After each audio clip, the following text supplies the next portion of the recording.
Damos 2 minutos más, a ver si.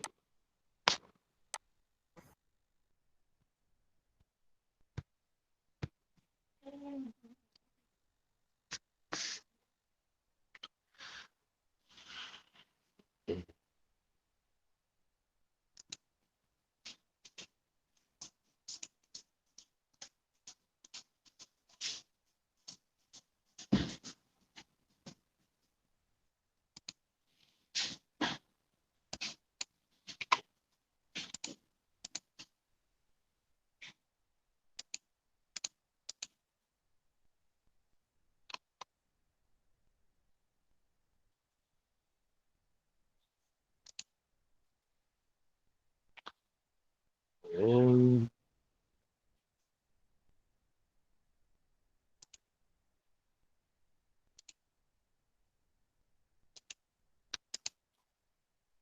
Bueno, ¿se acuerdan que les dije con qué texto no íbamos a empezar? ¿Se acuerdan el otro día? Les dije no lean ese texto. ¿Alguien se acuerda? El texto de Nino creo que dijo que todavía no. Bien, perfecto. Bueno, vamos a empezar con el texto de Nino. Nada, no, vamos a empezar a hablar de un poquito, como para. Hoy terminamos la clase con parte de Nino, porque me di cuenta que, si bien y un naturalismo y positivismo lo vamos a ver la clase que viene, quizás, la, la primera parte de Nino sí le sirve para un poco más de comprensión.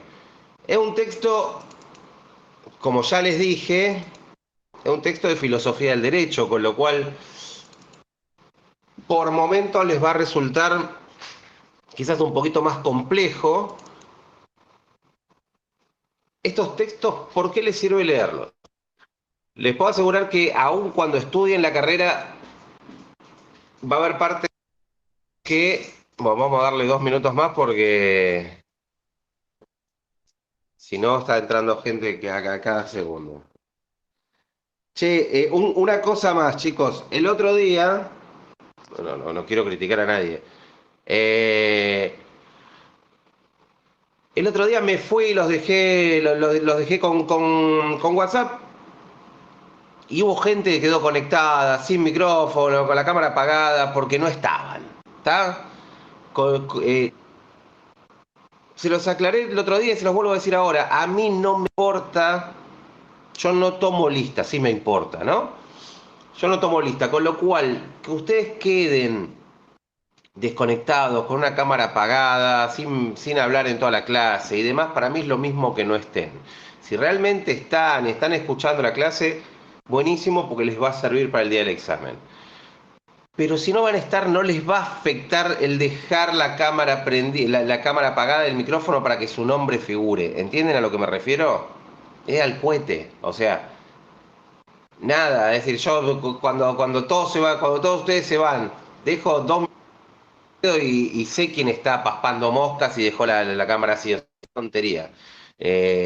Nada, no hace falta. Eso es a lo que me refiero. Eh, bueno. Un par de conceptos antes. Ahora sí podemos ir empezando. Te estaba diciendo el texto de Nino, los textos de filosofía del derecho. Si bien, a ver, son textos pesados, densos, van a entender, aún nosotros todavía muchas veces hablan tanto los filósofos que nos cuesta muchas veces comprender el camino que están tomando. Si bien ya tenemos este texto de Nino, particularmente lo ves durante toda la carrera, eh, a ustedes les va a servir mucho para ir nutriendo un poco más este lenguaje jurídico que en algún momento van a necesitar tener. ¿Está? Van a aprender van a abrir un abanico de palabras y demás que realmente les va a ser muy importante el día de mañana. Dicho esto, y antes de entrar con el texto que les dije que no lean para hoy, eh, vamos a hablar de un par de cositas.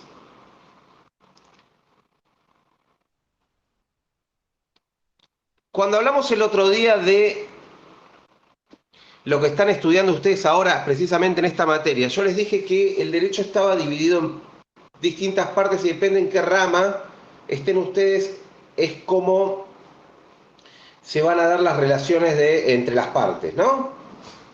Nosotros estamos en estos momentos en lo que es la rama del derecho público, a diferencia de el derecho privado, que es lo que la gran mayoría de ustedes van a ver en la segunda parte, en el segundo cuatrimestre de este año. ¿Qué diferencia hay entre el derecho público y el privado? Si no lo dije el otro día, ustedes en el derecho público tienen un poder estatal, un derecho imperativo que impone normas, y realmente la relación para con aquel que maneja o que dispone en este caso el derecho es una relación de subordinación, no es una relación de igualdad de discusiones. Lo que estamos viendo acá nosotros es una rama del derecho, justamente el derecho constitucional es una rama del derecho que busca no garantizar esta relación de subordinación, sino tratar de equiparar o tratar de llevarlos a ustedes a un nivel de la menor desprotección posible. No sé si me entienden lo que les quiero decir. Es decir, es darle herramientas para protegerse de ese avance del Estado. ¿Entienden lo que quiero decir o no? Es decir, el derecho constitucional no es el derecho para el Estado, sino justamente el derecho para ustedes, es para protegerlos, para darles herramientas y para decirle al Estado, miren que no pueden hacer todo esto. Más allá que después cuando veamos precisamente la Constitución Nacional nos vamos a dar cuenta que hay dos partes. ¿Alguno tiene idea cuáles son estas dos partes de la Constitución Nacional? Lo tienen que haber visto en educación cívica, les digo. La Constitución se divide en dos partes. La primera parte, que después de la reforma del 94 son otras dos partes, pero básicamente una primera parte de ¿qué? ¿Alguien sabe? ¿Es el preámbulo la primera parte? El preámbulo está en la primera parte, podría decirse, pero son tres palabras, básicamente, la primera parte, que es lo que es para ustedes. Que se llama, es la parte dogmática de la Constitución, que es la parte de las declaraciones, derechos y garantías. Después lo vamos a ver más profundamente. Pero básicamente les va a decir para qué está hecha la Constitución, cuáles son los derechos que ustedes tienen y cómo les garantizamos el ejercicio de estos derechos. Y después tenemos una segunda parte que es orgánica, que le dice al Estado, vos estás estructurado de esta forma. ¿Está? ¿Cómo es la división del poder? ¿Qué otros órganos existen luego del 94 y demás? Estamos en esta rama del derecho público. A ver, otra rama del derecho público puede ser el derecho penal, que es donde no existe una convención entre particulares, sino que si hay un delito establecido estatalmente, hay una norma imperativa y es el Estado el que los va a acusar y es el Estado el que los va a juzgar. Lo pueden estar viendo claramente Hay mucho caso mediático ahora, debería haber mucho más, pero bueno, hay mucho caso mediático, caso Lucio Dupuy, caso de los rugbyers, que son los dos que les nombré últimamente, donde se ve este actuar por parte del Estado, donde aquel que puede haber sido perjudicado también puede ser parte del proceso, puede reclamar, puede ir a través de lo que se llama querella. ¿Todos saben lo que es eso o no tienen ni idea de qué les estoy hablando?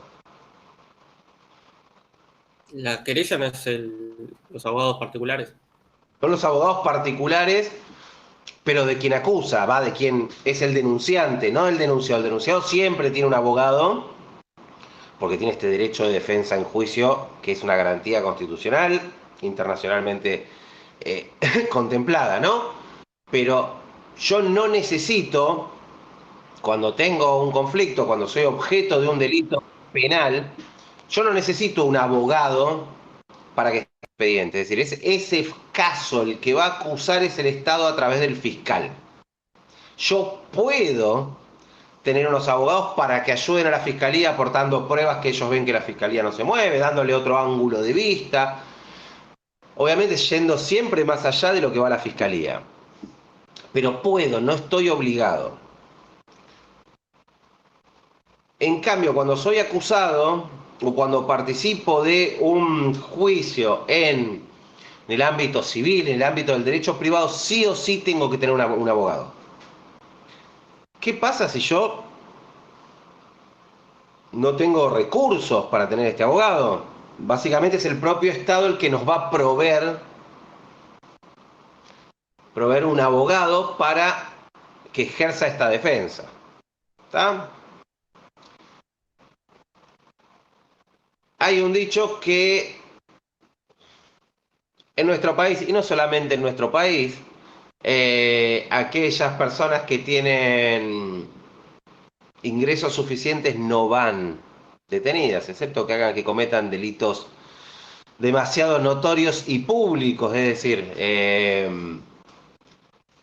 la discusión yo vuelvo a traer el caso de los rugby y demás, la mediatización muchas veces de algunas cuestiones hacen que esa vara se acomode un poco y que los jueces se cuiden un poco más, pero realmente aquellos que pueden pagar una defensa buena, vuelvo a decir, salvo que hayan cometido crímenes que son imposibles de escarcelación, son personas que no terminan yendo a la cárcel. Lamentablemente es algo que pasa acá y en cualquier parte del mundo. Eh, Al margen, eso es otra realidad. Como les dije, en estas divisiones del derecho tenemos un derecho público donde hay una relación de subordinación respecto del Estado y un derecho privado donde la relación es de igualdad o de presunta igualdad entre las partes. ¿Por qué de presunta igualdad entre las partes? Porque, por ejemplo, ustedes cuando compraron su celular les hicieron firmar papeles y papeles y papeles y papeles. ¿Estamos de acuerdo, sí o no? En la gran mayoría de los casos, ahora un poquito menos. A ver, firman, hasta se firma todo por internet cuando uno lo pide, pero al margen. ¿Cuánta posibilidad de negociación tuvieron al momento de firmar esos papeles?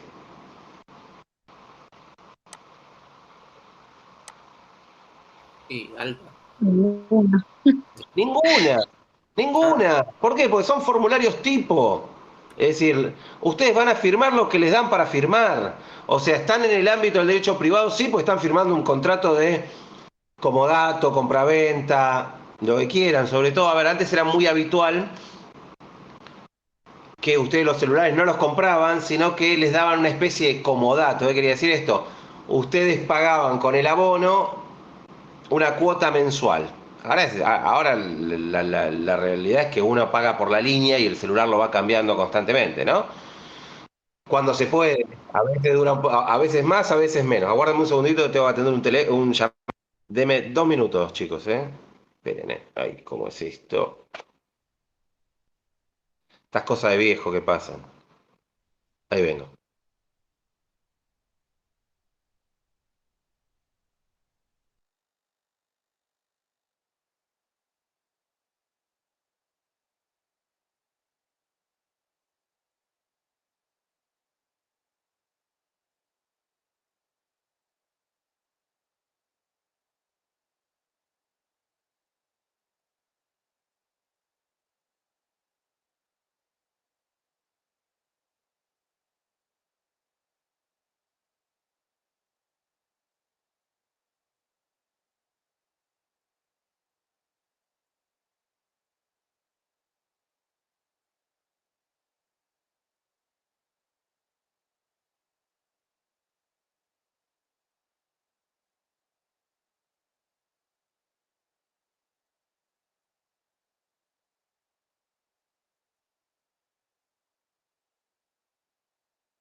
Perdón, ahí volví.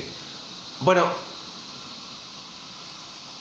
¿dónde decía? A ver, en este ámbito, cuando ustedes están en el derecho público, yo no tengo posibilidades de pactar las cosas, no existe una igualdad de condiciones, porque dijimos, hay uno que está arriba, que es el Estado, y nosotros subordinados a este poder estatal. Mientras que cuando estamos en el derecho privado, como el caso de, de los celulares, televisión por cable, un montón de casos, se presume que hay una igualdad de condiciones entre las partes donde negocian, mismo cuando ustedes negocian un alquiler. No, me quiero ir a alquilar. Se presume que estamos haciendo un contrato entre dos personas que estamos en una condición de igualdad. Eso no existe, es decir, no hay una condición de igualdad. En muchas situaciones esta condición de igualdad no está. ¿Por qué? En el Porque alquiler. cada persona tiene su interés diferente. Pero, a ver, digamos, Gabriela, vos cuando alquilás, el que decide o el que ponía las pautas históricamente es el dueño, es decir, el que te dice a cuánto, cómo. Vos podías decir, bueno, este alquiler me están ofreciendo, bueno, ahora ya los valores son una locura, ¿no? Pero digamos, me están ofreciendo alquilar 80 lucas, se lo puedo pelear a 75.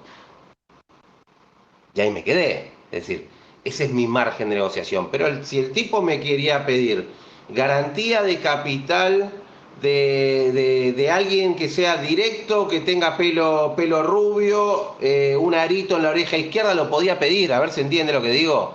Entonces, lo mismo con los celulares ustedes no sabían ni lo que estaban firmando, el contrato de alquiler más o menos que sea uno lo lee, cuando son estos contratos largos, sábanas, yo qué sé, uno ni lo leía y firmaba, como cuando agarramos y bajamos cualquier app del celular, ponemos acepto las condiciones, ya ni siquiera nos molestamos en bajar hasta el final. O sea, entonces nos encontramos en un marco de derecho privado donde en realidad no hay una igualdad de negociación entre las partes. Convenio, a ver, trabajo, uno con el empleador, ¿cuál es el margen de trabajo que tiene, de negociación que tiene? Cuando ustedes sean un poco más grandes, la gran mayoría de ustedes, perdón, ¿no? Acá me salió el viejo, realmente van a tener un poquito más de currículum en su vida, si quieren llamarlo de esa forma, de experiencia, donde cuando uno se vuelve un recurso demandado, una cosa es cuando uno tiene que ir a buscar trabajo y necesita y es mayor la necesidad que la posibilidad de elección. Y otra cosa cuando uno, aún teniendo la necesidad, tiene posibilidad de elección porque se convierte en un recurso demandado. Y al ser un recurso demandado, un poco se invierte el rol y dentro de ese convenio de trabajo puede establecer pauta. Y bueno, vas a entrar con 15 días de vacaciones, no, yo quiero un mes. Y bueno, acá se te va a pagar tanto, no, yo quiero un 20% más. Ese no es el caso más habitual. Pero en estas situaciones es donde pasamos de un derecho que originariamente fue un derecho mucho más privado a un derecho que va mutando a un derecho privado o mixto, es decir, es un derecho privado con pautas imperativas que establece el Estado. ¿Se entiende lo que digo? Es decir, salimos de este derecho donde podemos negociar cualquier cosa y supuestamente las pautas lo establecen en un plano igual a las partes, a un derecho mixto donde el Estado va a decir, bien, todo lo que está fuera de lo que yo les impongo, lo pueden negociar. Pero hay un montón de cosas que no son negociables, que de mínima tienen que ser de esta forma. Ejemplo, lo que les decía antes de los alquileres. El Estado, al detectar una necesidad, después podemos discutir si está bien o no está mal, ¿no? Yo les digo cuál es la realidad. Detecta que este juego de igualdad no es tal y son aquellos poseedores de viviendas o aquellos que son los que alquilan, que ponen su propiedad en alquiler, los que imponen las condiciones y que a veces estas condiciones son abusivas. Ejemplo, tema garantías, ejemplo, plazo de duración del contrato, ejemplo, aumentos, etc. Y ahí es donde el Estado intervino, estoy dando casos puntuales, para dictar una ley de alquileres, que lo hace a través del Congreso, no es un decreto presidencial, ¿no? Y dice, bueno, bárbaro, el alquiler originario va a ser de 3 años y no va a ser de 3 años si el que alquila decide que sea de 2. Se va a aumentar por un índice que realmente cuando empezó esto, miren que yo trato con inmobiliarias por algunos temas, las inmobiliarias te decían, no, nos van a matar, ahora establecieron un índice, no podemos fijar los aumentos. En esa época, cuando sale la ley, se fijaban aumentos del 20% semestral, si no me equivoco, y terminaba siendo casi un 45% anual. Estaban todos puteando, ¿no? Como siempre. ¿Qué pasó? El primer aumento que tuvieron después de la ley, el primer aumento anual, en vez de ser un 45, llegó al 55-60%. Ahora están en aumento de casi el 100%. Con lo cual, si yo hubiese firmado hace 3 años, 2 años, sí, 3 años, un alquiler con cláusula del 20% mensual, en realidad el que se hubiese perjudicado era el dueño de la propiedad. Y se hubiese beneficiado muchísimo el inquilino, porque le hubiese subido un 90 a 100% en 2 años en vez de subirle un 180% o más en 2 años, como ocurrió. Pero bueno, es el Estado, digamos que yo creo que la fórmula, más allá de todo, con la realidad del país, es justa en el sentido de que recoge índice inflacionario más índice de salarios. Se buscó una fórmula, después podemos estar de acuerdo si está bien o no, pero se buscó que lo que vos alquilabas a un valor mantenga en cierta forma ese valor al momento que termine ese alquiler. Que lo que vos pagabas también mantenga esa relación. Lo mismo con estos contratos que son llamados contratos de adhesión. Realmente los contratos de adhesión o las cláusulas que están adentro se toman con pinzas. Es decir, la propia jurisprudencia dice, no, muchachos, esperen, esto no está acordado entre las partes, así que si hay cláusulas abusivas, no cuentan. Porque aquel que firmó esto no le quedaba otra que firmarlo así como está.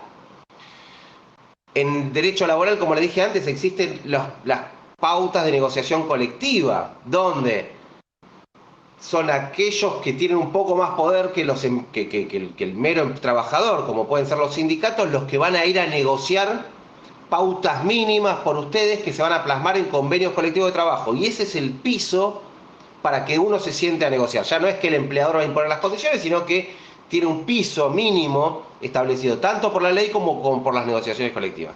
Estoy dando ejemplos, son tonteras, pero diciéndoles que ese es un derecho mixto. Nosotros estamos claramente en una rama del derecho donde está esta situación de poder estatal y esta necesidad de protección de nosotros como individuos. Otra cuestión que es buena hablarla previo a empezar, bueno, previo no, es decir, ya es parte de la cosa, pero les va a servir a ustedes para comprender un montón de cosas, sobre todo cuando veamos jurisprudencia. ¿Alguien sabe cómo funciona un juicio, cómo se hace, qué es lo que pasa, cuáles son los pasos previos? ¿Más o menos alguien tiene idea?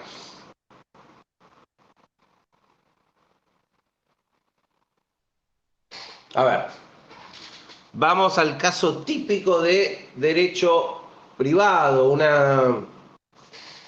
les va a servir después para entender por qué se apela, por qué se va a un lugar, por qué se va a otro, etc. Supongamos que yo tengo un conflicto con alguno de ustedes, con Luca, por ejemplo, donde Luca me estaría debiendo dinero de algo que me compró, ¿no?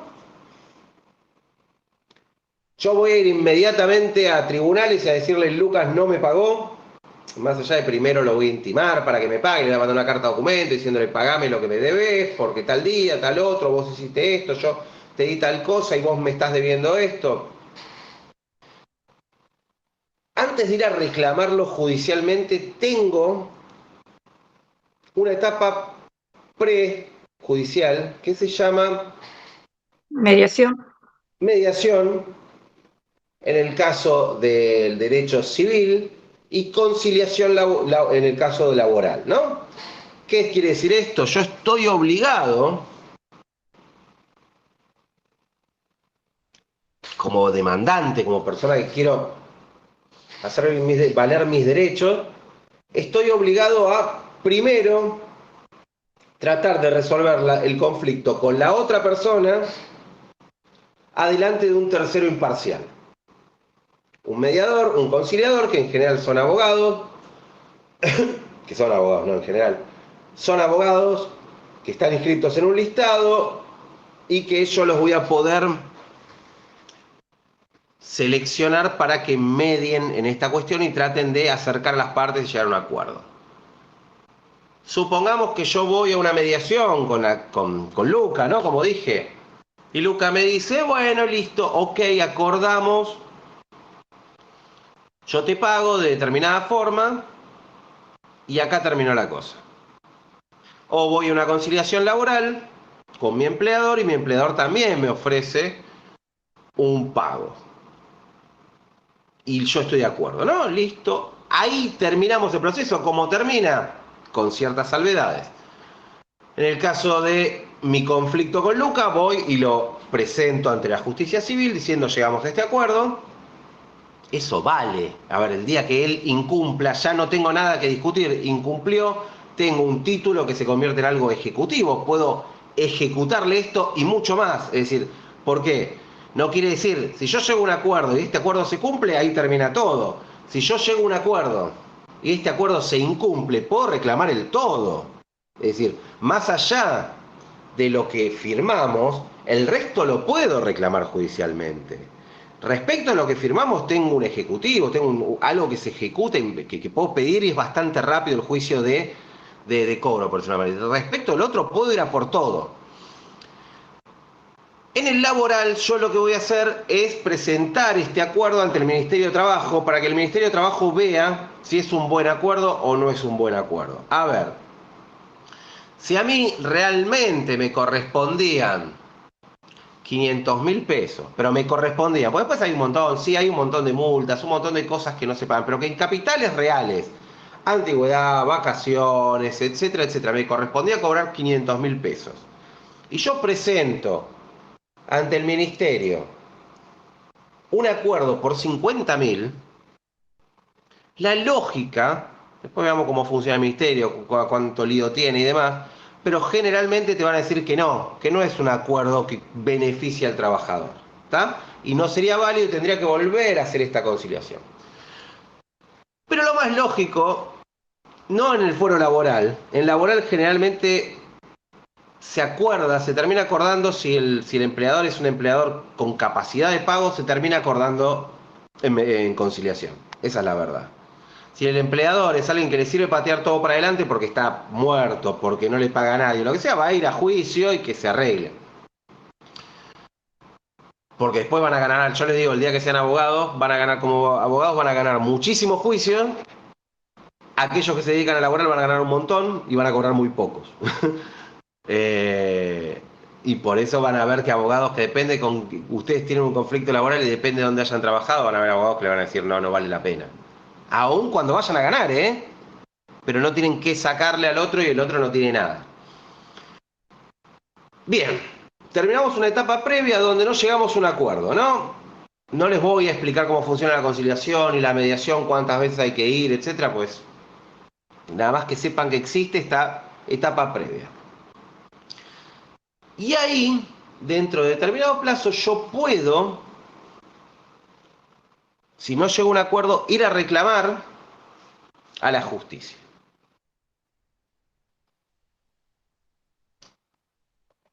¿Cómo voy a hacer esto? Voy a demandar a la otra parte. ¿Está?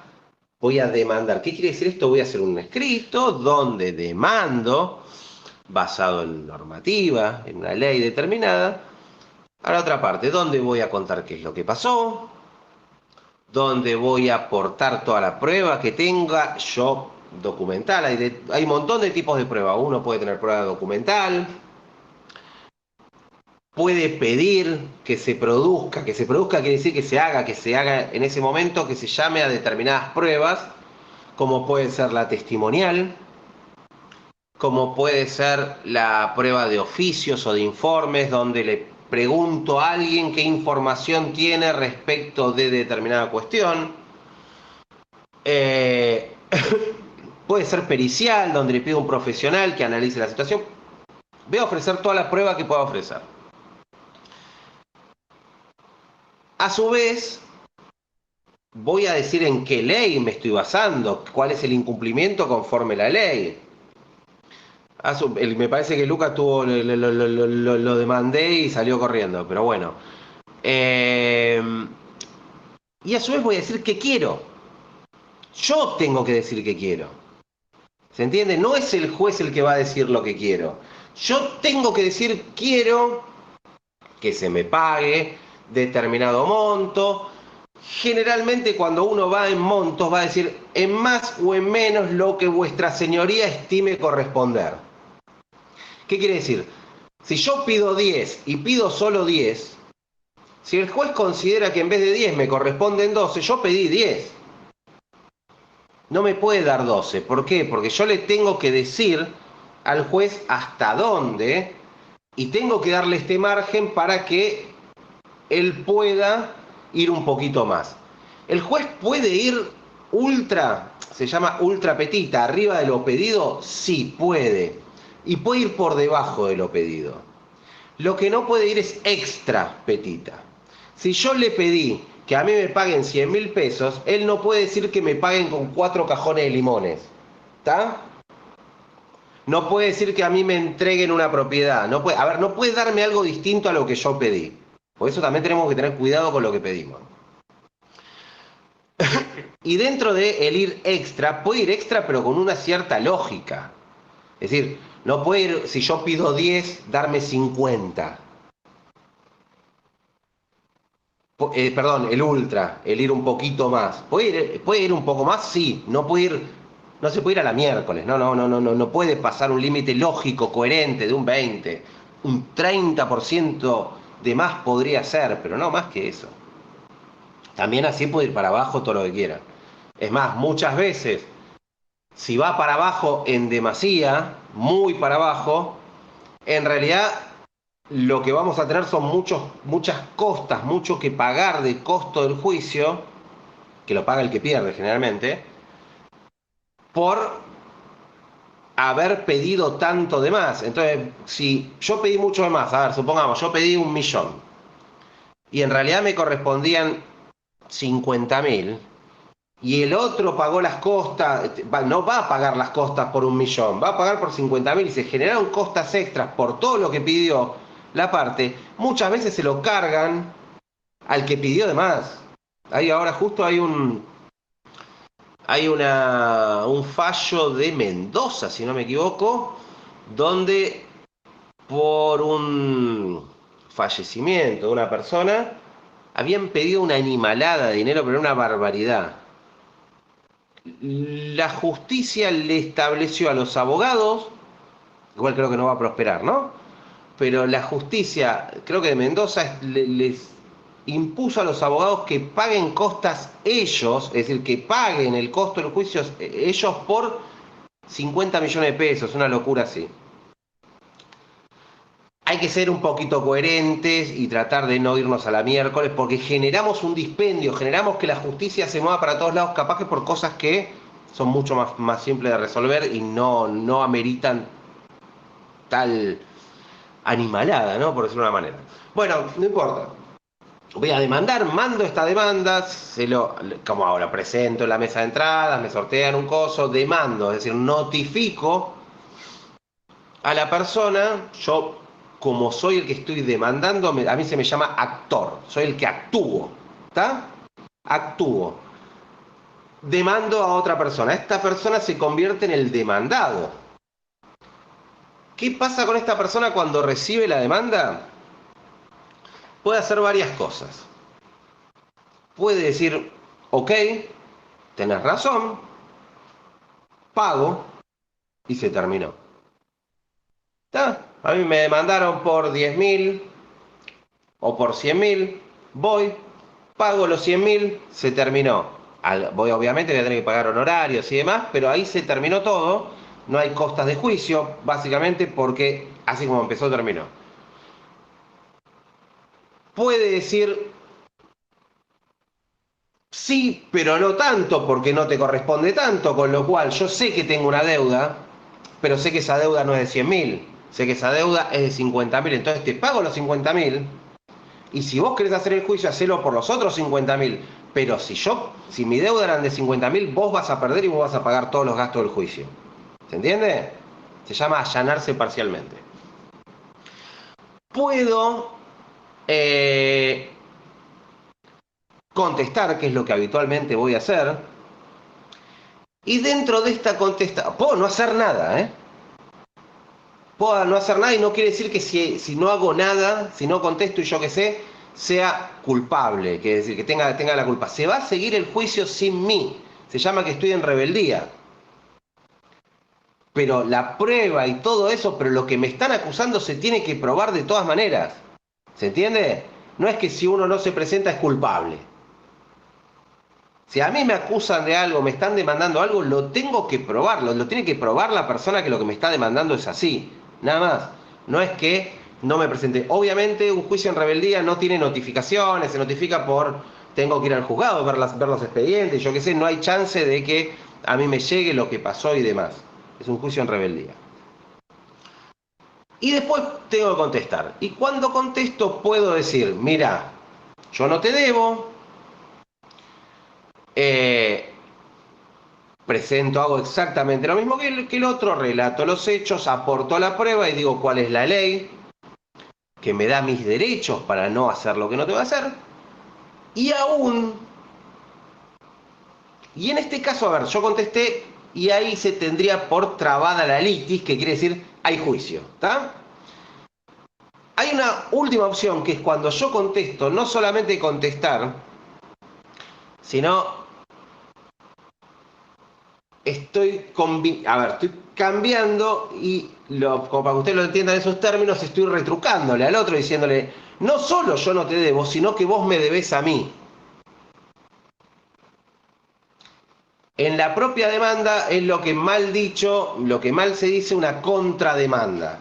Es decir, yo cuando contesto, establezco, fijo hechos para mostrar que en realidad no hay una deuda por mi parte, sino que es el otro el que me debe. O que yo pagué y el otro no me entregó lo que me tenía que entregar. ¿Está? En ese último caso yo tendría el que demandó tiene el derecho de contestar solamente sobre estos nuevos hechos que se agregan. Nada, bueno, vamos a tener un proceso, se va a producir la prueba, que la prueba la tenemos que muchas veces forzar nosotros. Es decir, la de informes, queremos pedir un informe a alguien, si nosotros pedimos esos informes, vamos a tener que llevar el papelito donde lo tenemos que, al lugar para que nos informe lo que nos tienen que informar. Y tenemos la obligación de cada determinado tiempo, si no contestaron, volver a notificarlos y volver a notificarlos. Si no lo hacemos, la prueba se cae y si se cae, chau, no la pueden volver a presentar. La prueba, una vez que entra al expediente, sea la declaración de los testigos, sean estos documentos que yo pedí que me traigan, sea lo que sea, esta prueba pasa a ser prueba del expediente, no es prueba nuestra. ¿Se entiende? No es que yo digo, yo probé tal cosa y un testigo mío habló algo que a mí no me conviene, no es que como lo presenté yo el otro no lo puede usar. No, la prueba es del expediente.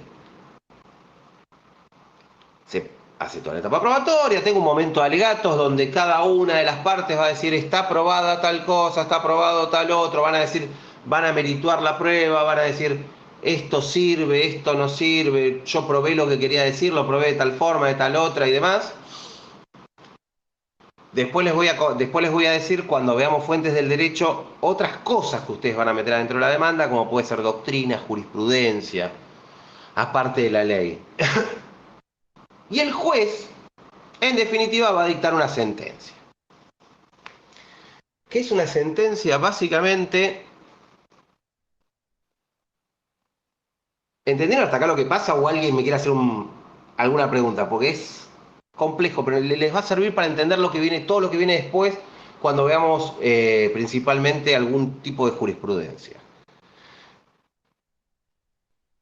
En una sentencia yo voy a tener... Tengo una consulta. ¿Puedo preguntar? Si te ¿Puedo preguntar? Sí, si te puedo contestar claramente. Sí, que cuando ya inicie el juicio, ¿solamente hay plazos para presentar cada uno nada, las contestaciones y nada, se sigue contestando hasta que el juez dice que ya se terminó y decide o a ver cómo funciona. Contestaciones son dos. A ver, en general son dos.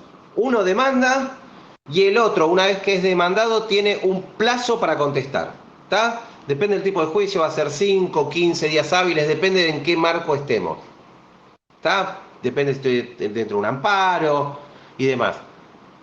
15 días hábiles para contestar lo que me dijeron. Una vez que se traba la litis, que como se dice, en cierta forma es el juzgado el que va a manejar el juicio. Va a decir, yo tengo que ir forzando, tengo que ir empujando, es mi obligación ir empujando el expediente, pero haciendo presentaciones como diciendo, se provea la prueba, que la prueba me la dejen notificar las partes, que llamen a los testigos, etc. Yo tengo que impulsar el juicio. En derecho civil, derecho laboral, el que va a impulsar el juicio es el propio juzgado, en derecho penal es el fiscal, generalmente, o la querella.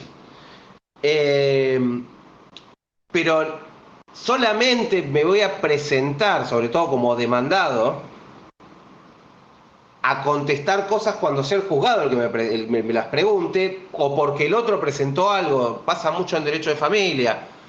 Tengo un pedido de alimentos provisorio, después piden que se ajusten, entonces yo tengo que volver a contestar el por qué corresponde ese ajuste en más o en menos, lo que están pidiendo y demás.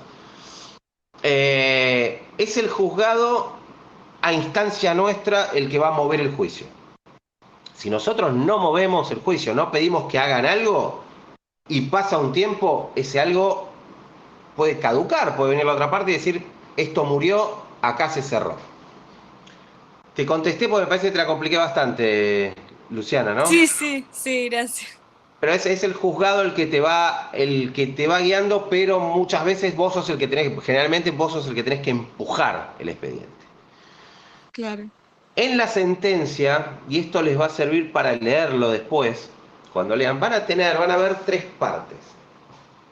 ¿Se acuerdan cuando yo les hablé de lo que es el punto de vista objetivo o el punto de vista subjetivo, que lo hablamos en la clase pasada? Que yo, por eso les hice hincapié en esto.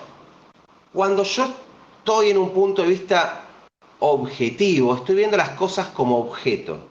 No estoy poniendo ningún tipo de valoración respecto de las cosas. ¿Está? Un auto es azul. No estoy diciendo si es rápido, lento, si hace ruido o no hace ruido, porque sería una valoración personal mía. ¿Está? Pues para lo que es rápido para mí, quizás no sea rápido para otro. Mientras que ustedes van a tener en la sentencia una primera parte que generalmente es objetiva, que debería serlo, que es un recuento de lo que pasó. Tal persona se presentó en tal fecha, demandó a tal otro pidiendo tal cosa, diciendo que la ley lo amparaba de esta forma, usó bla, bla, bla, bla, bla. Hace una descripción de lo que pasó en el juicio. La otra persona contestó en tiempo, ofreció tal prueba, pa. Serían los Escribió. considerandos. Es que sí, lo que pasa es que no. Generalmente, a ver, cuando vos hablas de un visto, un considerando, estás más en un acto administrativo. Las sentencias sí tienen considerandos. Pero esa es la segunda parte, no la primera. El considerando ya sí es subjetivo. El propio nombre te está diciendo considerando, es considerar algo. Si yo considero, lo estoy analizando. Ya no estoy en un plano objetivo de ver las cosas por fuera, que es hacer una descripción del expediente. Yo estaba viendo el expediente, ¿no? Primera parte. Una segunda parte, generalmente las primeras partes, como pueden verlas también en un acto administrativo, hasta en una ley, es un visto, es decir, esto y esto. Está, relato lo que pasó, nada más. Y sí voy a una segunda parte de considerar las cosas.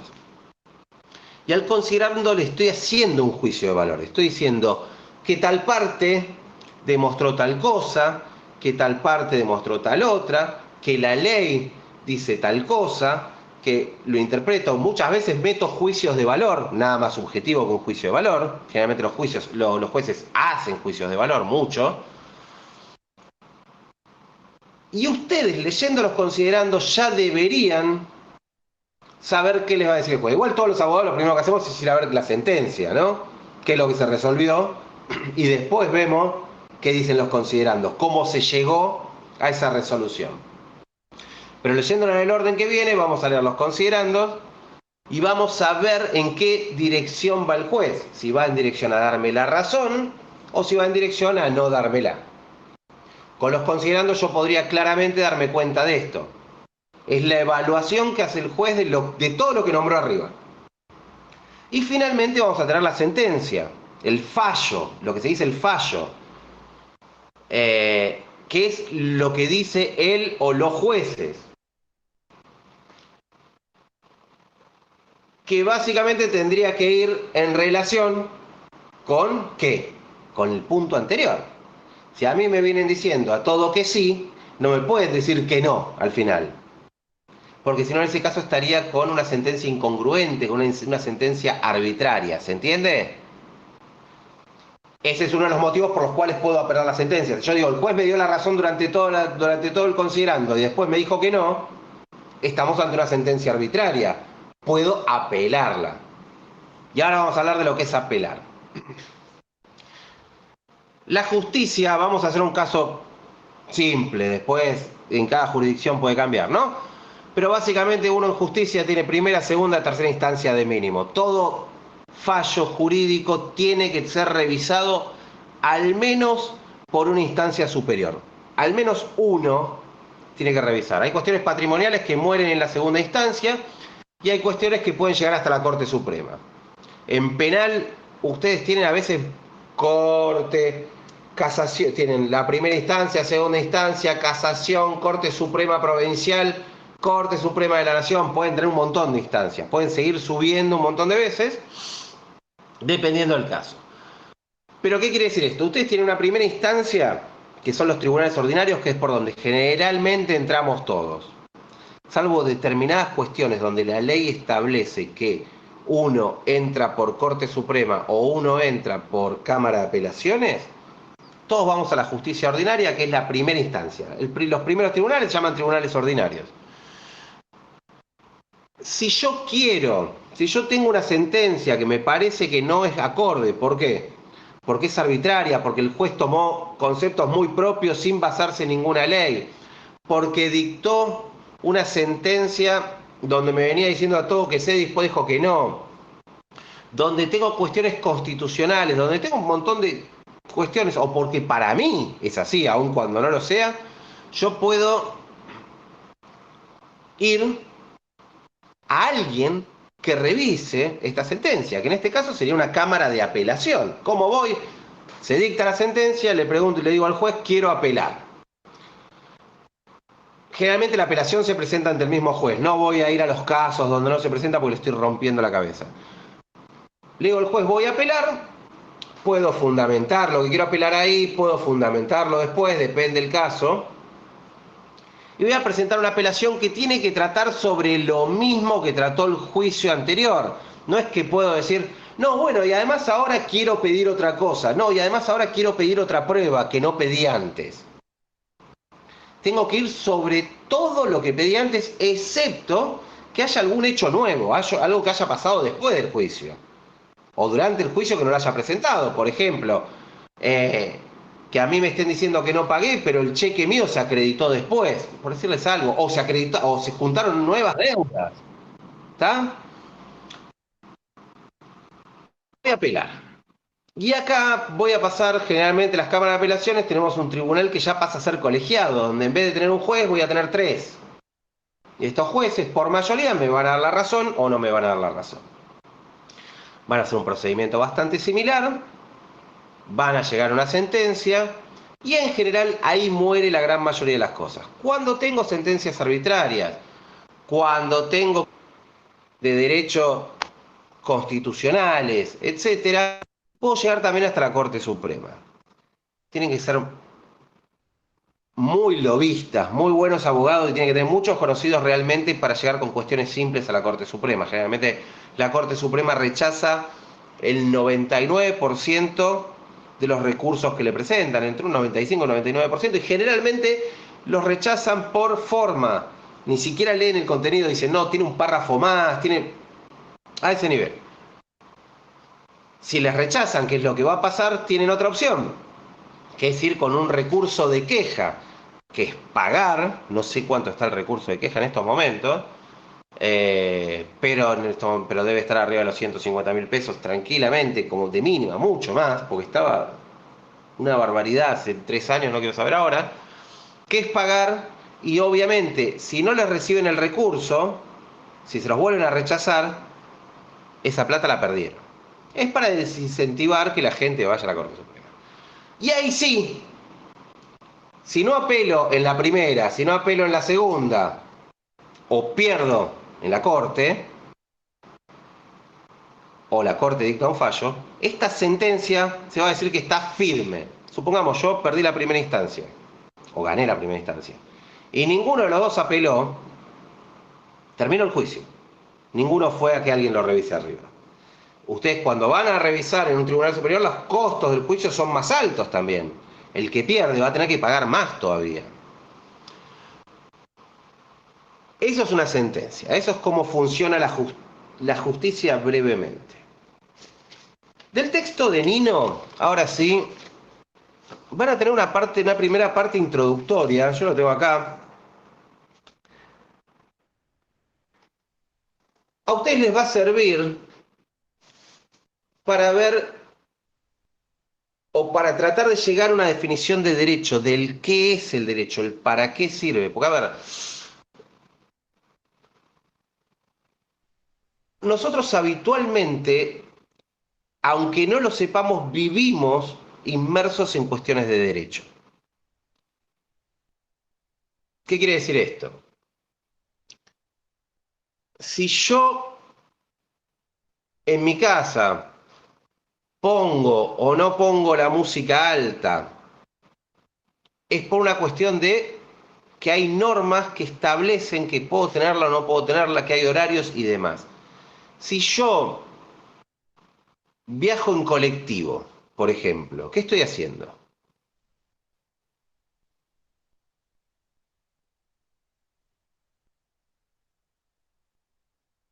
Ejerciendo mi derecho al uso de un transporte público.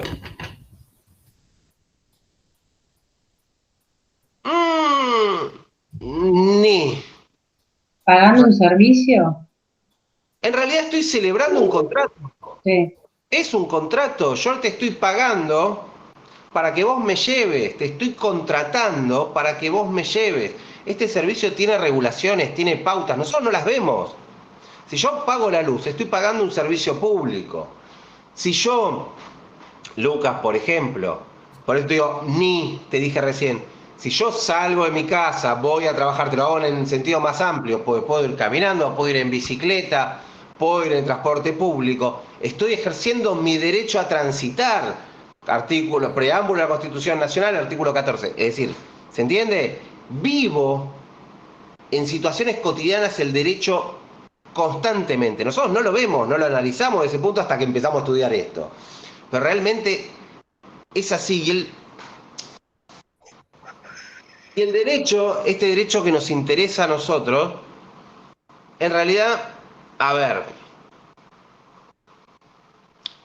es el otro, a ver, es como nosotros vemos o que habitualmente conseguimos como derecho, que ya de por sí es vago, porque es muy difícil explicarles Nino para que lo entiendan, ¿no? Estoy tratando de mantenerles el orden del texto para que no se confunda. Pero básicamente, aún como vamos a ver después en las distintas teorías del derecho, el derecho sin lugar a dudas está alcanzado por un montón de cosas que escapan a la propia letra del derecho. Un montón de cosas. El derecho es netamente una ciencia, primero es una ciencia social. ¿Qué quiere decir esto?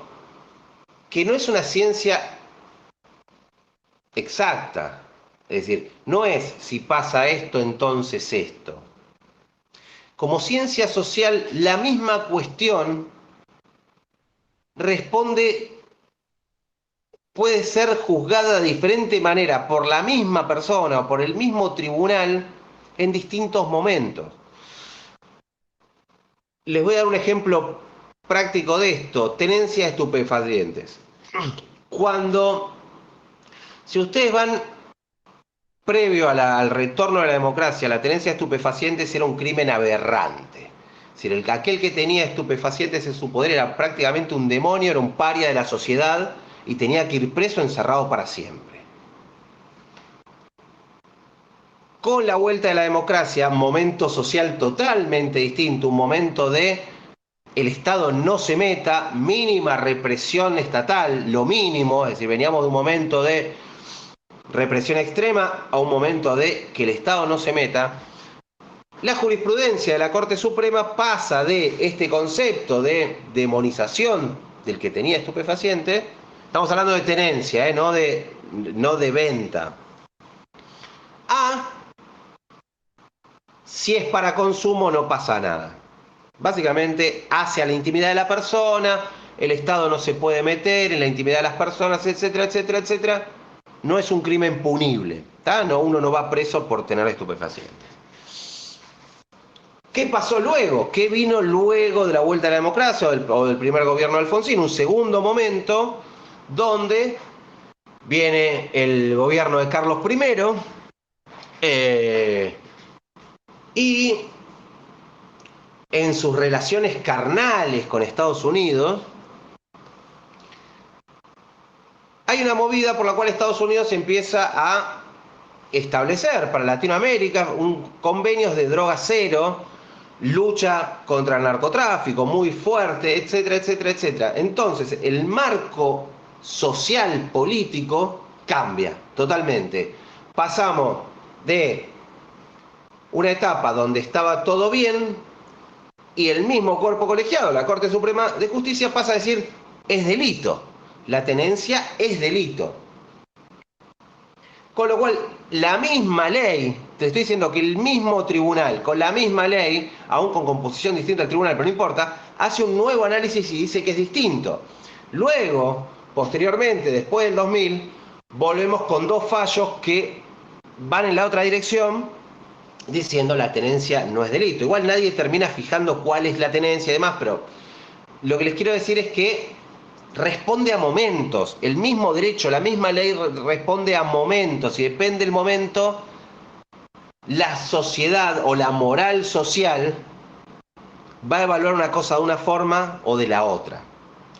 El derecho está muy alcanzado por la moral, muy impregnado. Si bien no es lo mismo que el derecho esté impregnado por la moral que el derecho moral. El derecho moral es otra cosa totalmente distinta. El derecho moral es un derecho más típico de quién, piensan ustedes.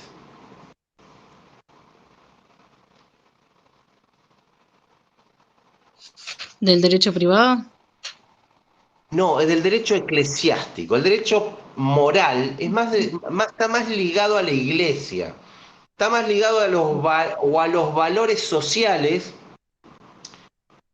pero le falta un elemento clave que la gran mayoría de los juristas entienden que tiene que tener todo derecho, que es este contenido punible, un castigo. El derecho moral no tiene un castigo establecido. A ver, en el caso del derecho eclesiástico, el castigo es cuando uno se muera, ¿no? Básicamente no vas a ir al cielo, vas a ir al infierno, si quieren entenderlo de esta forma. Quizás sí, el castigo moral social muchas veces es hasta más duro que el derecho, que el del propio derecho, porque se termina castigando aun cuando no hay delito moralmente punible. Es decir, ya prejuzgamos nosotros que una persona es culpable, entonces ya la condenamos antes de que exista. Hay una condena social, pero no está establecida. Depende de cómo reaccione la sociedad, eso es a lo que voy.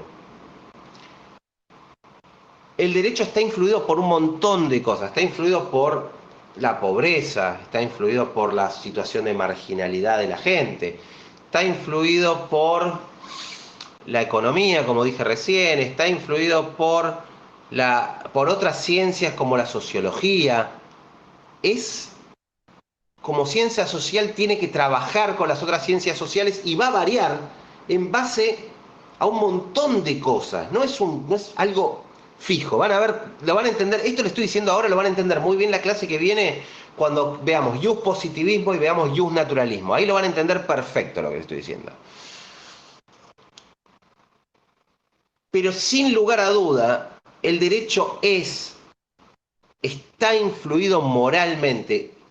El juez, cuando dicta la sentencia, no hay forma que no haga valer o que no ponga en esta sentencia sus valores, sean morales, aún inmorales, es decir, bueno, no inmorales, es decir, aún,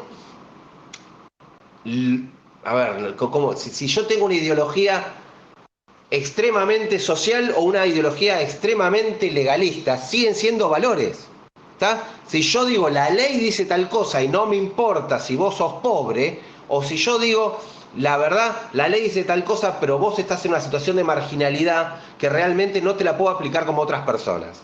Está imponiendo sus valores el juez. Ustedes van a ver, no me quiero ir mucho más, pero ustedes van a ver el texto de Nino. Nino lo primero que les va a hablar, esto es típico de los, ¿cómo se llama? De los filósofos, les va a decir que perdón que tenga que ir al texto de Nino, pero hay un ejemplo que sí está muy bueno, que da Nino, de cómo este concepto de derecho se ve, vendría a ser, no hace falta que lo lea, pero vendría a ser estas tres definiciones, o las tres corrientes del derecho, las ven en tres frases. Al no tener una definición exacta de derecho, al ser tan vaga, al no tener una definición única básicamente, Nino les va a hacer un análisis, les va a decir que están los esencialistas que piensan que las palabras solamente tienen un nombre que proviene de su esencia. No lo lean, lo van a ver en Filosofía del Derecho 80.000 veces, pero básicamente depende de la corriente filosófica que ustedes vean. Hay algunos que les van a decir que las palabras se llaman así porque su esencia quiere decir eso, pero es lo que piensan estos filósofos. O sea, que una palabra, un elemento, una cosa solamente puede tener un nombre, porque su esencia es ese nombre.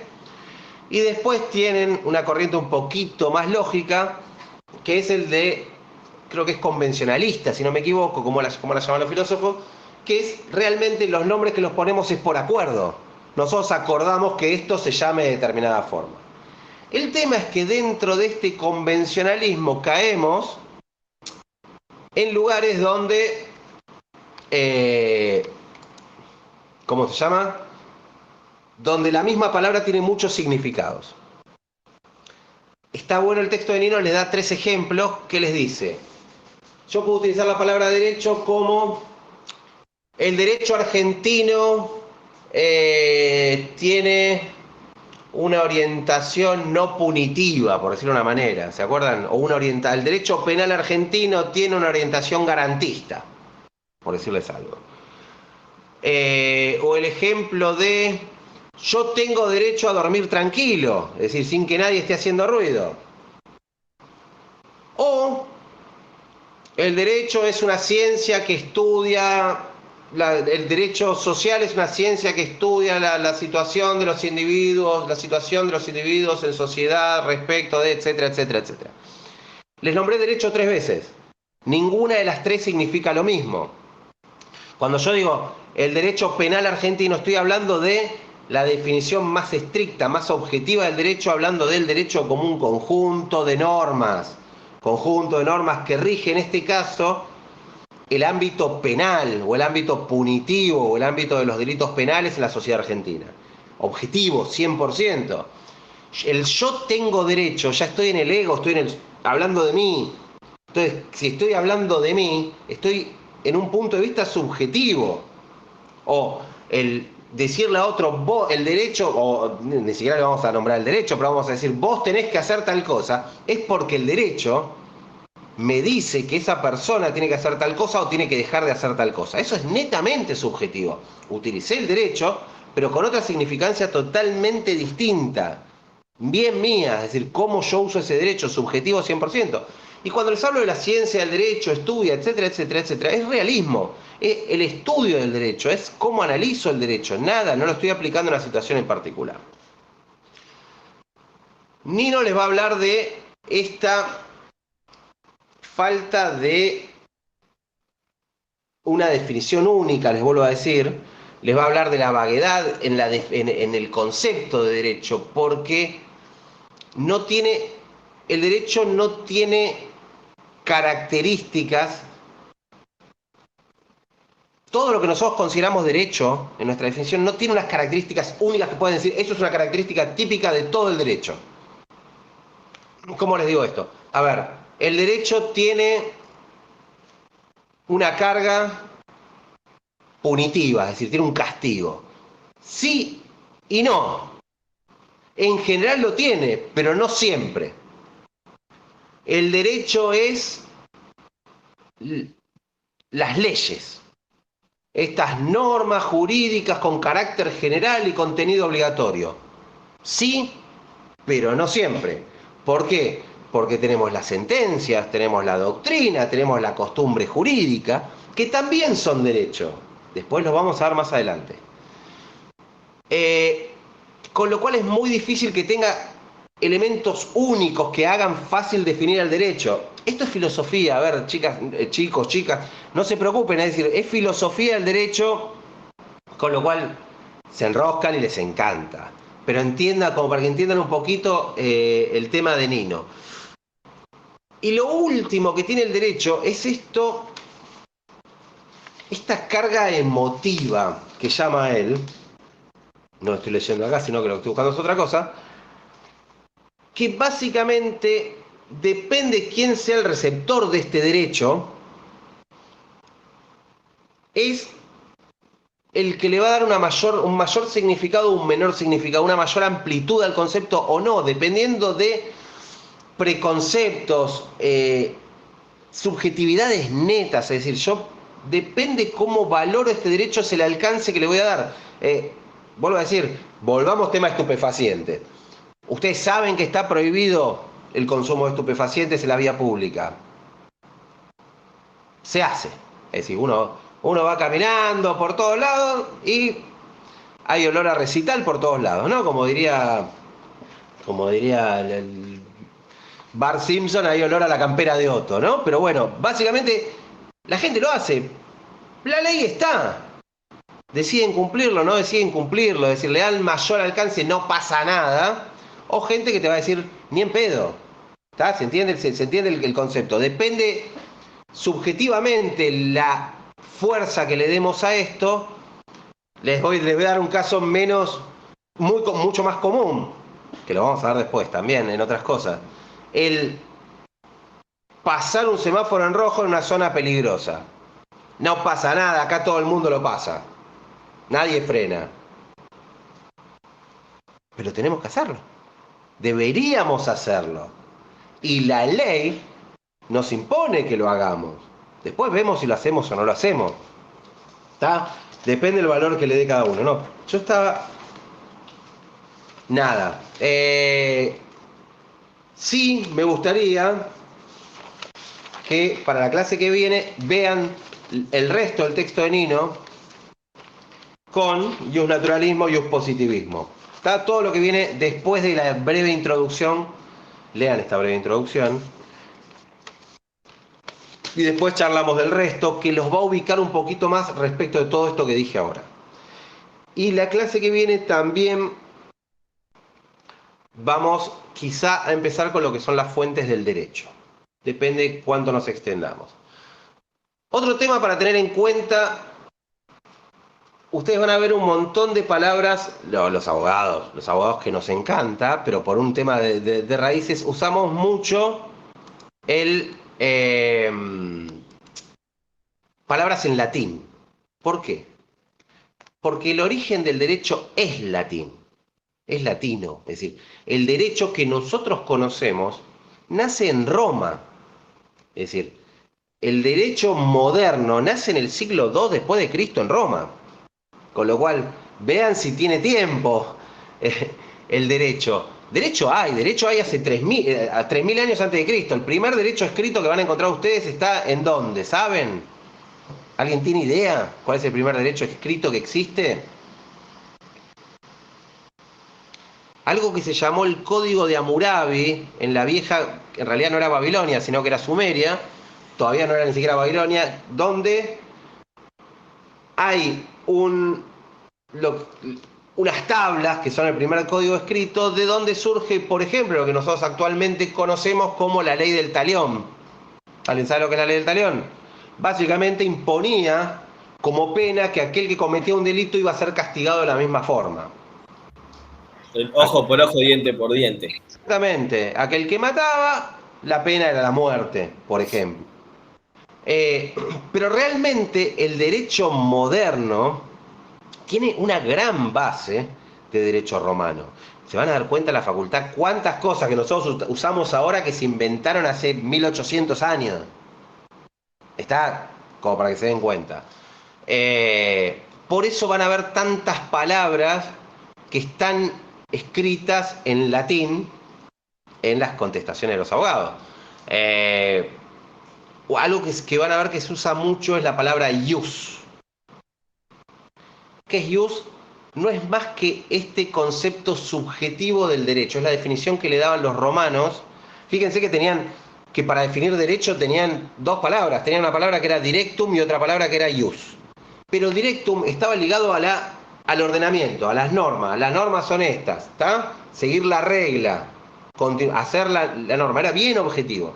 Mientras que subjetivamente el derecho, el ius, tenía que ver, definía el derecho como algo justo, como algo equitativo, bien subjetivo, porque lo que es justo dependiendo de la persona va a cambiar. Y es la palabra más utilizada, en vez de utilizar, nosotros decimos derecho como definición, y es muy similar a directum, pero si ustedes ven, dentro del derecho, la palabra más utilizada es la derivada de ius. Van a ver justo, justitia, es decir, todo lo que hace justicia es subjetivo, justo es subjetivo. Ius variandi, el derecho variable. Ius naturalismo. Ius positivismo. Es decir, se utiliza este concepto mucho más que los otros. Pero bueno, me fui a la miércoles. Vean texto de Nino y empiecen a trabajar fuentes del derecho. Preguntas, ahora sí.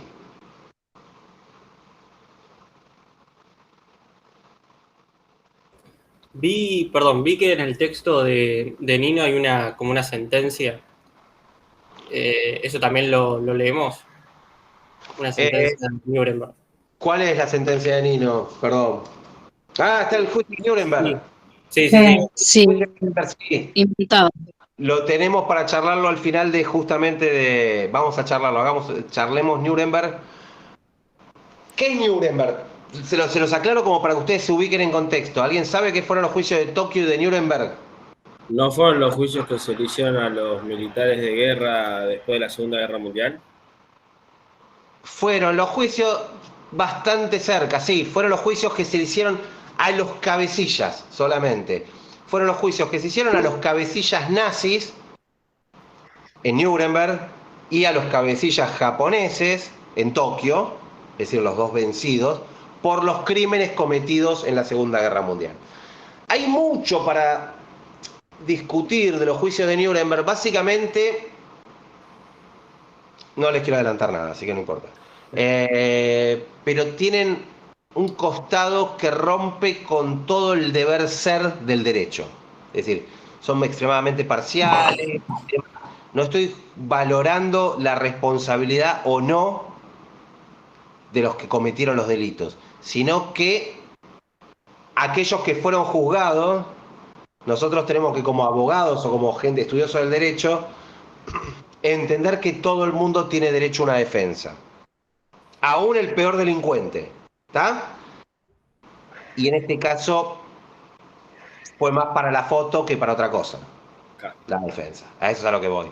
Pero nada, no es un juicio de valor, sino que es un juicio de el deber ser del derecho y aún en situaciones aberrantes considerar la inocencia hasta el dictado de la sentencia por un tribunal que lo vamos a ver después, por un tribunal que debe ser imparcial, que debe estar creado antes, etcétera, etcétera, etcétera. ¿Alguna otra duda?